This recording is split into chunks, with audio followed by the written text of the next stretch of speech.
From the art of the deal to keeping it real. Live from the Simply Vegas studios, it's The Power Move with John Gafford. The Power Move. Back again for episode 14.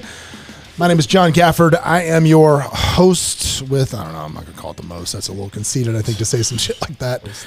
Well, I'm not saying, you see, I got to go hostess on me, Colt. That's where you're going? Yeah. Is that what you went with? So, next to me, as always, Colt Amidan. Hi, Colt. How are you today? Well, doing better. You got a bunch of nerds. Yeah, just Star Wars nerds. If you didn't, I'm going to go and throw it out there. If you didn't listen to episode 13, you might want to go back and look at it, because I don't know if it was because it was episode 13 or not, but it definitely came off the rails. And if you want to learn all the things you never thought you would know about Colt, that's probably a good place to start, because with us also is Chris Connell, Esquire, who was leading that charge. I think baffled is a good way to put it. I believe I was responding to that charge, because sometimes in life you come up across something where your brain hasn't made a neuraptic connect, like a neuronic connection. Right? No, your brain goes, huh? That's why time goes faster the older you get. Yeah. So at 18, your life's half over perceptibly. Yeah. Isn't that frightening? From 18 to 80 feels the same as 0 to 18. Really? Crazy. That's why summers as a kid went on forever. That's why a bee perceptively lives a long time in a bee's mind, because it's seeing time very slowly, whereas you see. Yeah. So that's in the psychology of perception. They will find how when your brain has these neuronic pathways, things become less unique to you over time, right? You stop noticing. So you can control how you see time. It almost felt like time slowed down during that conversation. It did. It did. When Colt goes on his, I've never seen a Star Wars, I hate Tom Hanks. It's a case study. Yeah, I mean, Tom Hanks is horrible. And his wife is so annoying. What's his wife's name? Rita? Oh, Rita's annoying. If I was married to Rita, I'd probably make bad movies too, to go 4 months a year. Man. 4 months a year out of. Okay, Tom Hanks, Rita. if you're ever watching this, know that this is one opinion of one man. Definitely is not does not reflect the opinion. Private Ryan was a wonderful film of the entire Power Move. Porn movie. That's Saving Ryan's Private. Thought my neighbor was in that one. That's a little different. So, I'd like to kind of today, before we start shooting, I did put out a call to say, what do you guys want to hear about on the old Power Move here? Oh, God, and overwhelmingly, man, I got a bunch of questions about real estate investment. Yeah. And that's kind of the forte of what I know. I mean, for those of you who don't know, just being introduced to me, I own a 500 agent brokerage here in Las Vegas. We also own mortgage. We own title, as well as we own mortgage and title operations across the country. We partner with great agents. I've been in this business for 15 years. I have flipped hundreds of homes. I am well versed in all assets of this. Colt is our commercial director, if you didn't know that. Believe it or not. I don't know if we're going to be able to keep that position after today. And Chris, in addition to being an attorney, is also very much heavily in the real estate space. Actually, is a licensed real estate agent, even though he could have just operated that way under his law license. He is actually a member of our board, which is fun. So I want to talk about a couple of things, because one of the questions I got today was, are high-rises a good investment? Is it a good idea to invest in a high-rise? So I'm going to give you my 2 cents on that, and then I would love to hear what you guys think, because my answer in short is depends. It absolutely depends on what it is. And it depends on a couple of things. Number one is you got to figure out what you want, what your goal for it is. All right. If you're looking for a property, this goes with all of this stuff we're going to talk about today. Everything with real estate investment, you've got to decide what you're trying to do. Are you trying to capture a place where you can use it sometimes? Are you trying to capture cash flow? Are you trying to capture a good return on investment when you liquidate it? Are you looking to capture appreciation? What are you trying to do? Because it's kind of like a stool. You're not going to get all the legs. You're not going to get everything. Sometimes you hit a home run, sometimes you don't. And how involved do you want to be with that asset? So when you're talking about high rises, I'm specifically going to talk about high rises here in Las Vegas. And there's a lot of different ways you can go with this. So we have product in Las Vegas, like let's go with the Martin or those towers. Panorama, those towers. Those are towers where you can buy individual units. You own them. If you want to lease them, you can on a long-term lease, because short-term leases are against the law here in Las Vegas. If anybody's curious about that, the hotels have we have a little industry here that doesn't jive with very well. I haven't heard of it yet. Down to the Strip. So we're never going to really have legal short-term rentals in the city of Las Vegas, or city of Paradise, I should say, which is, a lot of people don't realize that the Strip is not actually in Las Vegas. But you're not going to have those legalized Airbnbs down there. So you can do long-term rentals on them, which is fine. Most of the big towers that are residential towers have incredibly high HOAs. Unbelievably high HOAs. So when you're looking at those investments, you really need to make sure, for me, that's one of the first things I'm looking at is, what's the HOA? How is this going to play into a monthly cash flow scenario for me? What's the highest HOA you've seen in town, Colt? What do you think? Oh, the highest it's one? Queensridge, I think, is objectively. Well, I mean, I'm pretty sure you get like Turnberry, it's per square foot. So I've seen stuff that's like $10,000 a month. Yeah. And the Waldorf is brutal. Waldorf, I don't see a lot of that turnover in the Waldorf. You're probably right, but I thought Queensridge had like $2 a foot or something. Yeah. It can be bad. So when you go down there, make sure that you know what you're getting with a high-rise there. Now, if your goal is to have a product that you're renting out on, we have condo hotels here in Vegas, which was a thing during the boom, where essentially they built these towers that were associated with the hotel. The MGM signature. Palms Place is that way. Trump was that way as well, where you're purchasing a hotel room and you own it. You look at that, and that looked like a relatively safe deal if it went in their rental pool. But you look at something you didn't even think happening. Think about the people in the Palms Place. For those of you who don't know this in Las Vegas, what's going on with Palms, Colt? Absolutely nothing. It's closed. Been closed since COVID. It's getting sold to the Native American tribe out of California. Mohegan Sun. Yeah, and could you imagine paying all this money to sit in a condo that you can't even go down and use the amenities? You can't do anything. Crazy. Yeah, you can't do anything. Nobody saw. Well, more importantly, the draw of that product is that you're getting in the rental pool, right, for the hotel. So the hotel can book. When people call to reserve at Palms, they could book your room as well, and that's where your income is coming from. That's the driver, right. So if you don't have that, probably a bad long-term investment. Yeah, probably bad. No, but here's the thing: Signature at MGM, which is attached to them, I actually like that one. And the reason I like that one is because it has the most flexibility of all of the condo hotels. You can put it in their rental program if you want. You can pull it out if you want. You can live in it if you want. Yeah, you can do whatever you want. There's actually a sub leasing company that, like, if you want to put in the alternative leasing program, there's a company that does nothing but lease those buildings out. That's fine. If you want to rent it out for 6 months, a year, it's super flexible what you can do. Mm-hmm. But I'll say, have you heard this? I heard this, and this was interesting. I don't understand. Apparently, they're being completely non-cooperative with future owners and or realtors there now. Really? Yeah. Like when you go there now, number one, they won't even talk to you at all. If you go ask the HOA anything about the programs or anything else, they'll say, we can't talk to you if you're not an owner. They won't talk to you. And if you want to preview units, you can't park there anymore. You got to park at MGM and walk through the tunnel. The monorail. Really? Walk all the way through the tunnel to get there. They will not let you park there, which I didn't understand that at all. That was weird. You think that is just do you think that somebody's trying? You think the MGM Reit's trying to take it back over? I think you'd have a fiduciary duty to treat your tenants in a certain way, right? You think so? MGM, whoever the LLC that one of my former employers had a couple of those units, and they rented them out and did all these things with it, and they were pretty easy to work with, I thought. Yeah, I mean, back in the day, they were super easy to work with. I kept fighting, and something you can do, by the way, tax assessments.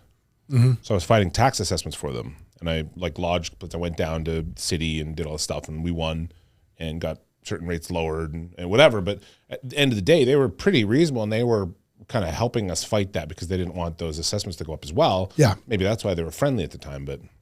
Yeah. Well, I mean, again, that's the condo hotel product. Yeah. But if you're looking at the other towers, you're looking at the Panorama, the Martin. The Ogden now, too. The Ogden now. Through a weird Veer's one right in Mill Strip. Mm-hmm. Cosmo actually has a couple of units. Yeah, I think not a lot. Just a couple, not a lot. But the thing that I always tell people is when they're buying those units on the Strip or in any major high rise, here, Some of the, if you get in another market, I mean, obviously you look at New York City, the apartments are different. You can have vastly different improvements in an apartment in the same building. Here, pretty much all these buildings are improved exactly the same way. They're not old enough to where they've been gutted and people have gone in and totally redone them. I mean, sure, some of them have been jazzed up. The penthouses might have been sold gray shell and then jacked up. Yeah, Panorama had that situation. Yeah, where they sold some of the penthouses gray shell. Exactly. So I'm not saying it's a blanket statement, but for the most part, all of the units are pretty much the same. Yep.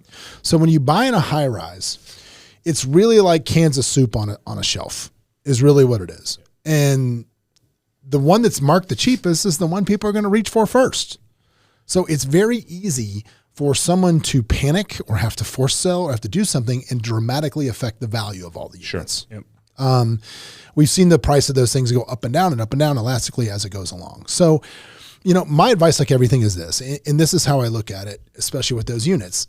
Right now, especially the Las Vegas market is very overheated on pricing.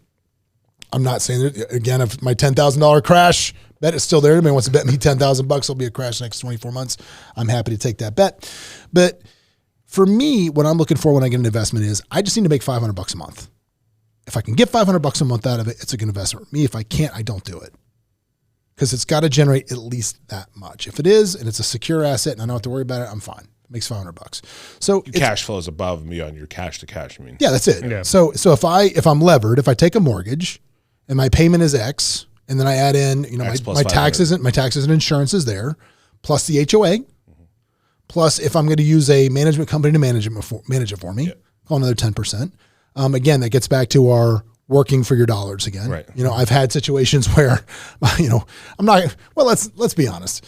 When I've managed my own properties, my wife was a property manager. She was the one chasing stuff down and having to go pick up rent from people that didn't want to pay and this and that. And she's kind of, she's retired. She's your Lagatha. Yeah, she is my Lagatha, but she's retired from that job. She said, I'm not doing this ever again. I'm not going to chase money.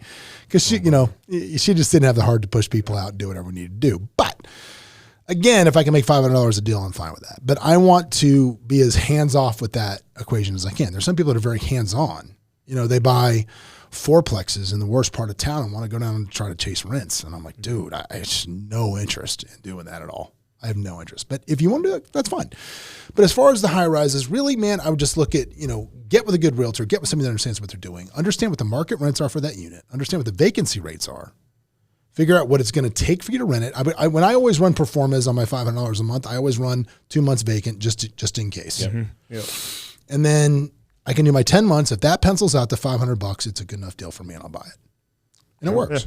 Yeah. As long as I can be hands cash flow at $5,000 a year. Yeah. That's what I'm looking for. That's great. That's what I'm looking for. Now, that's the high rise answer. I mean, again, it really depends. The HOAs can eat up profit there so quickly. Yeah. So quickly. I think on they're not HOAs, on the high rise, you have to look at it. What type of investment is it? Is it one, like you said, one you want to come and use for 3 months of the year? One that maybe, you want to retire in Vegas and you want to just have that high rise living. There's different types of investments that way. Have you ever lived in a high rise? No, I have not. I could see the. I could see. I have a different story. See, I think you could. You're either going to love it or hate it. I think that. All right. What if Tom Hanks built a high rise? Would you love it or hate it? And I go burn that motherfucker down. So I lived in the Ogden when it was called the Streamline Towers. Okay. Yeah, I remember that. Yep. Sure. Back when it was the Streamline Towers, 2010 to 2012. Good job, Sam Cherry, getting that built. There we go, Sam Cherry. And the building was 10% occupied when I lived there. I had the entire 12th floor to myself. Oh my God. Literally. Tell me you ran around with a chainsaw like American Psycho. God damn it, John. I was going to talk to you. It's so funny too. It's one of my favorite movies. How did you not think to do that? Because there's still people in like the 14th and 8th But you got the whole 12th floor.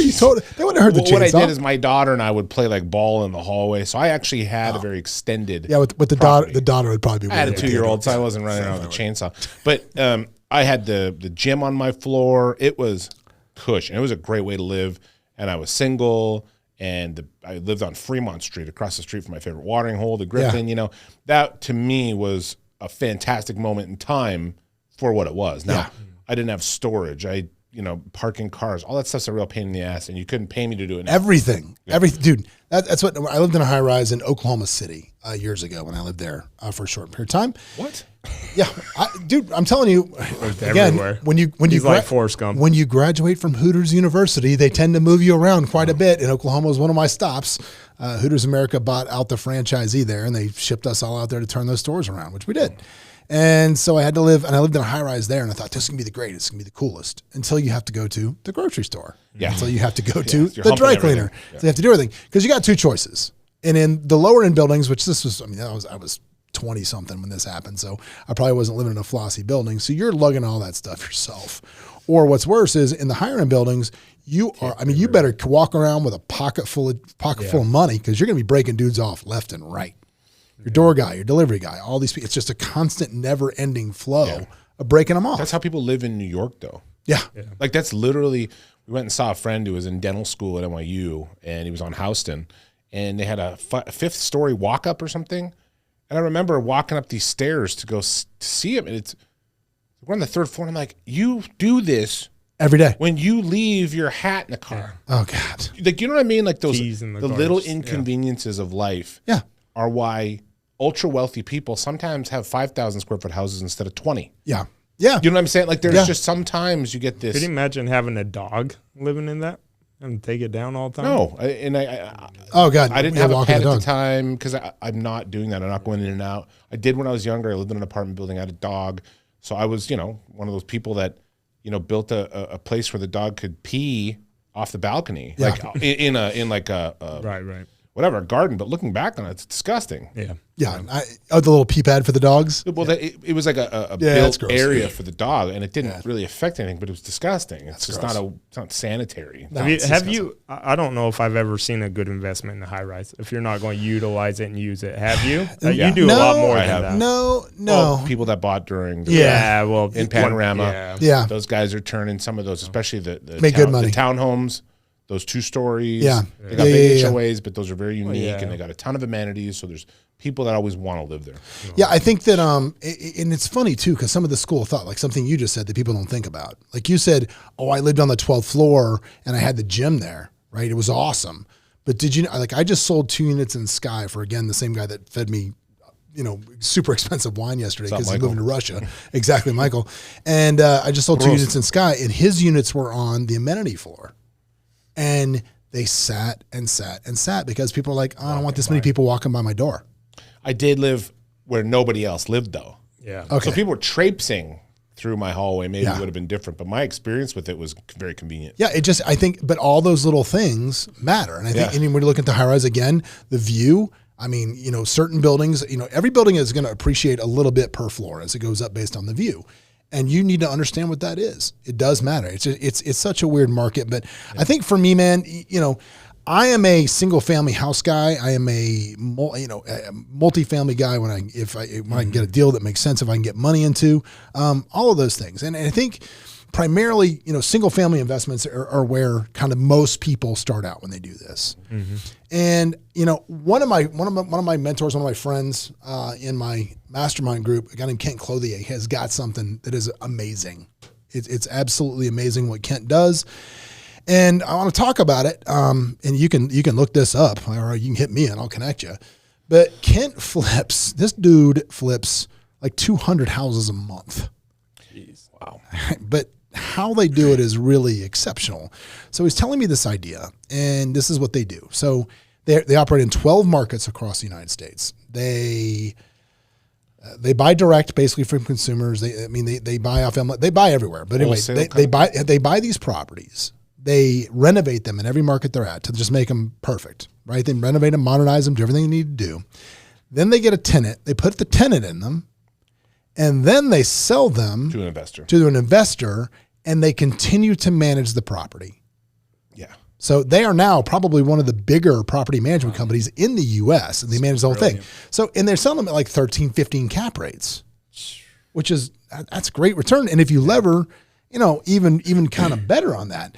And And, so I'm going through this thing, and I'm a guy that's flipped a bunch of homes. I'm a guy that's done this, and I'm like, man, why would, that's just stupid. You're missing the profit margin of the original acquisition to this buy, and you're missing that, and it's going to screw your IRR, it's going to screw all this stuff up. And I'm going through this, and then I go back to what Ryan Stewman, Hardcore Closer, said, which is don't work for the same dollar twice.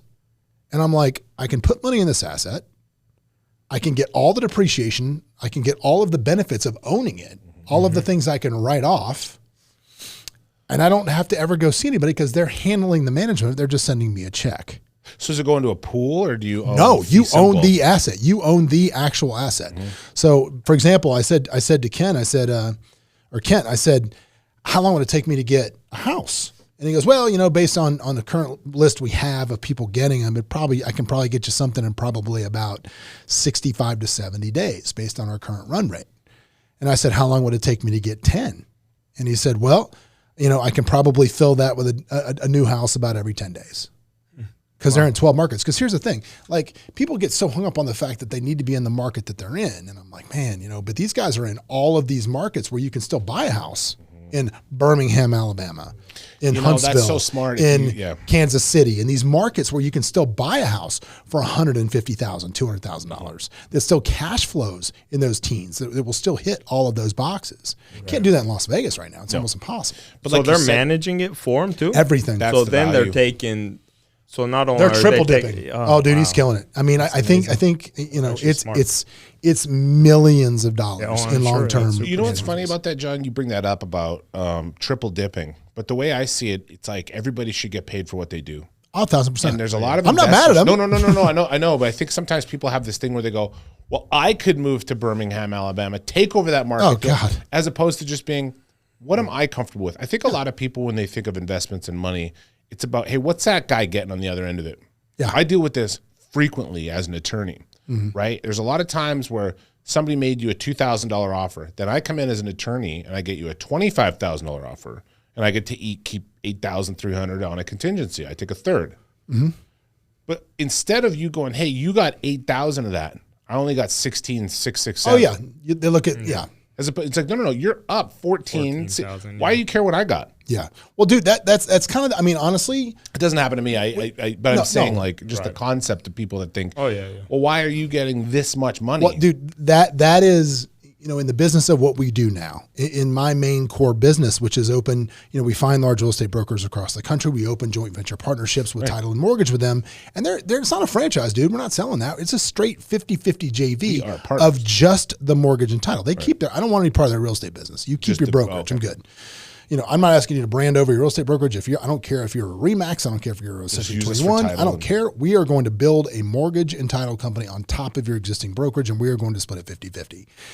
And we have seen that when we model this out for people, and I can see it going in their heads, I can see this, and it's happened a couple times already, where we've had brokers that see the model coming, and all they see when they see those giant numbers is what we're getting. And that to me is this scarcity mentality. It's this whole starvation thing where it's like, well, I don't want to go to a feast because then you're going to get to eat these giant, turkey drums. Yeah. It's like, well, wait, what are you eating? What do you care what I do? You had cheese and crackers before. Now you're eating caviar. What do you care how much caviar I'm eating with you? Yeah. That's the mentality that's for people. So that scarcity mentality is poison. Well, and here's the thing. We spent millions and made every mistake in the book doing this. And what's funny is, especially when it's mortgage, when I see it happen with this, and it's happened now twice, which I don't like. We had two deals that we were on our way to do. We were on our way to getting done, on our way to doing, and all of a sudden hard left turn from the broker because they're going to do it with their existing mortgage guy. They have a lender, an LO, that's been with their office forever. They've known that all of a sudden that guy is now gone from I'm a loan officer to I am a mortgage executive. Manager. No, I'm worse. I'm a CEO level executive. Like I'm Frank Gay. Yeah, that I can get this done. And I watch them and I wish them well. And we send them on their way. Yeah. And I just kind of put in my calendar, this guy's going to be calling me 7 months when this just goes down. You're not terribly precious about your idea too, which here's the thing. It doesn't take a genius to go, hey, I have an idea, but it does take skill, ability, knowledge to execute. And we talk about that a lot here, about people think their ideas are worth something and they're not until you do something with them. Right. So if these people go, hey, wait, this guy wants to JV with me and just have a mortgage and a title company stacked. Yeah. As well as concierge or whatever else you have next. But yeah, they're going to stack it, but they're going to take half the business I generate for what? Yeah. Right? As opposed to going, well, shit, I'm not doing it now. And I was not going to do it. Yeah. And I have these relationships with lending officers. I have relationships with title companies. But what, they send me a Christmas basket? No, what's even worse are these cats are making like, here's some free sushi in a conference room. Yeah. Here's a free sushi in some conference room. Yeah, and some bagels. Here's some swag. Here's a tumbler with my lending company name on it. And it's like, we'll host a CRE. I'm like, that's not.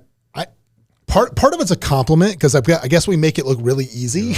Right. It ain't easy. No. That's what I'm saying. But people think that, I have this idea. Well, this guy approached me with an idea, so I'm gonna run with it, right? And you're going, that it's not like that is a bad.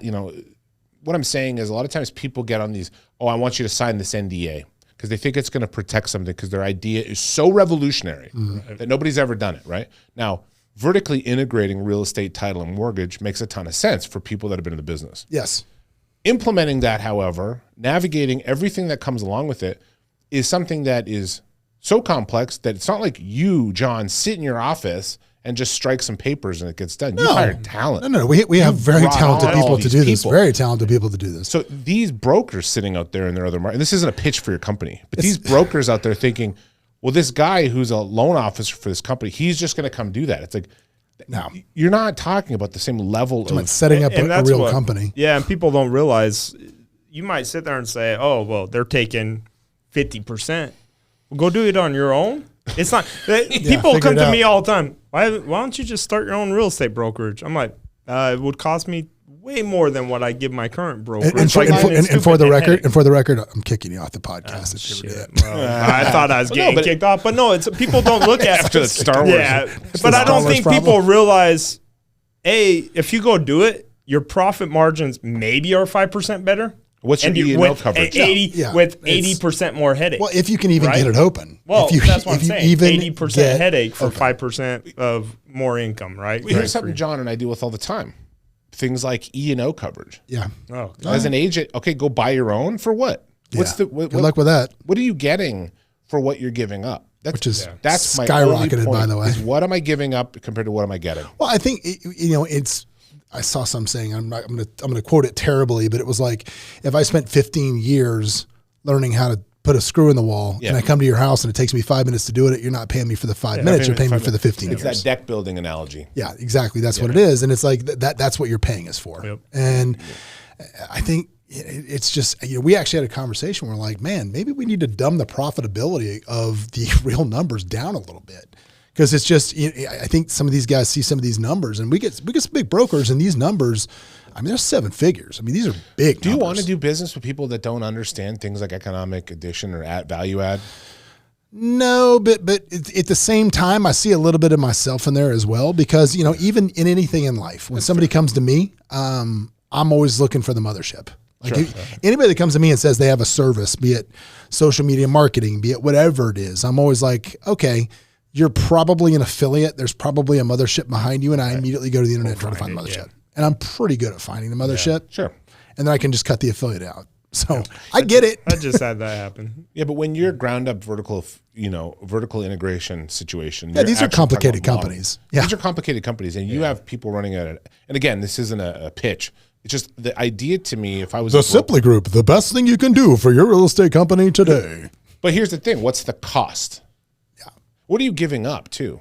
Yeah, your headache and your time. You start exactly. If you're a broker and you have to make the one thing, like he's always wanting a new car, but he's afraid how it's going to come off, right? Because he's afraid of how people will look in the brokerage, right? We've had this conversation. Yeah, we've had this conversation. Did we have it on the air? I don't know if we've ever had this on the air. I think we did. It's did I tell? It's a 9/11. No, well, but here's the thing. Did I tell you this? Okay, because we had the Wraith conversation going on back and forth. I did spend $150,000 on a new vehicle the other day. No, you didn't. Yes, I did. Oh, you bought an airplane. No, that vehicle that I invested $150,000 on, I invested in the same ghostwriters and editors that wrote Tillman Fertitta's book to help me write a book. And I guarantee you that vehicle will take me a hell of a lot further, a hell of a lot further than that Rolls Royce Wraith would have been. Really? Really. That's for you. And that's what I stroked that check 4 days ago. I thought about it. you. Me and the wife talked about it for like a day because I mean that's a decent clip. I mean, $150,000 for something that there's no like normally when I make an investment, it's math. I look at the data. I look at the data sets. I look at historicals of like investments, and I try to figure it out. Yeah, there's no quantitative return for this, but these guys wrote. It's Kenny Anderson Associates. You can look them up. They wrote Tillman Fertitta's book, Joe Biden's book. They have a string of New York Times bestsellers. We did a long interview with them. Made me feel good. They don't take everybody. It's not like if just because you can write a check that take it because they want to keep their string of success running. And it's a lot. It was a big investment, but it was like I can go blow this on a car. Or I can blow it on this. And if nothing else out of it, like I told my wife, I said, look, if nothing else out of it, when I'm long on the ground, my grandkids can at some point dust off a book and say my great-grandfather wrote this I agree book. with doing things for posterity. Yeah. And, until they get to chapter 6 about, how many strippers I bang when I ran nightclubs in Atlanta, that may not be the good move. But yeah, that's okay. That's okay. Good for you, granddad. Who's that guy who's that guy, Max, guy who wrote the book about being an asshole or whatever? I don't know. Assholes finish first. I know who's living it. That guy made his claim to fame. I'm pretty sure. I know who's walking. Tucker Max. No. So Tucker Max has a great product, which is it's called Book in a Box. Tucker Max has that, and he's a smart dude. But he limped into it through that publishing deal about his time as a restaurateur's son. Yes. No. 100%. But he has, and I looked at that product. Mm-hmm. And I was like, okay, but there's a lot of heavy lifting that you're doing yourself with that. Oh, no, I completely think that you should deal with professionals when you want to limp your real vision. And if you want to be a SoundCloud rapper, or do you literally want... Yeah. There's different ways of going about it, and I think you can be successful either way. But, John, you're not going the SoundCloud rapper way. You're going Warner Brothers. Hey, Warner Brothers, here's my album. Here's an option. I understand I have to pay for studio time, and it's real, but I am using your lawyers' services. Your legitimacy. And that's on. And this is end-to-end representation on it, which is dope. Legitimacy. Well, let's take a break so Colt can get a refill, and I don't know. Just we can take a break. We'll be back in a minute. Hey, that's awesome. Hey, it's John Gafford. If you want to catch up more and see what we're doing, you can always go to thejohngafford.com. Where we'll share any links things we talked about on the show, as well as links to the YouTube where you can watch us live. And if you want to catch up with me on Instagram, you can always follow me at thejohngafford. I'm here. Give me a shout.